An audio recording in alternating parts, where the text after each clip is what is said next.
Rangi is currently a halfback for the Rochdale Hornets in League One in England. He's New Zealand born and he was a sort of player that could bring flair and excitement to any team. He started his career with the West Tigers in the NRL with only one appearance. He then moved to the Dragons for a year before coming over to the Super League and joining the Castleford Tigers for what would be 5 years. His talent was unmatchable, making the Castleford team go from average to exceptional. His ball handling skills and silky movement made him untouchable, while at the same time being a bit of a grub when it came to his attitude both on and off the field.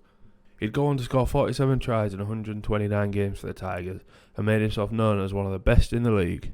This was shown in 2011. In 2011 he was given a 2-year suspended sentence for GBH, and sadly it only got worse from there. So what happened to the former Man of Steel? He went on to sign for Salford Red Devils for a year where he scored 89 points in 42 games. It just showed the talent he really did have no matter what team he went over to. Unfortunately for the club, he had his contract terminated so they could make way for 8 further signings under the salary cap. After this he went on to sign for the Leeds Centurions, but midway through the season he left to pursue things outside of rugby.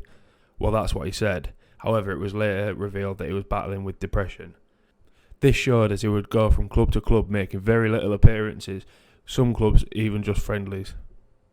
A question everyone's asking is why did he drop from the top so quickly? What happened to him and where was the passion and flair he once had? It's disappearing to see such a talent go to waste, but in a sport like rugby league it's sadly not uncommon. He was the sort of player that could break through lines, show dummies, and people just couldn't get hold of him. He was known for his big hits for a small guy and what he could do with the ball in his hand. His attitude seemed to get the better of him sometimes, with a lot of penalties going against him and quite a few suspensions over his time as a player.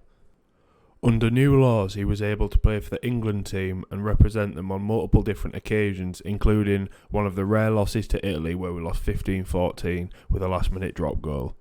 It's sad to see players drop from the top. We've had other examples such as Callum Watkins when he'd left Leeds, gone to go try and pursue a career in the NRL over with the Penrith Panthers, and it just didn't work out. He came back to Super League and he's not been the same since. This really was a disappointing downfall of a player that had such natural talent in a league that needed it. He would draw crowds just to see the skills that he would show and the different flair he'd use with the ball in hand. Sadly, he's now at an age where it looks like he's not going to make another top-level appearance. He's currently sidelined for the Rochdale Hornets in League One with an injury. Hopefully we'll see him return to his best even in the League One, and hopefully he can produce some of the flair that we know he has.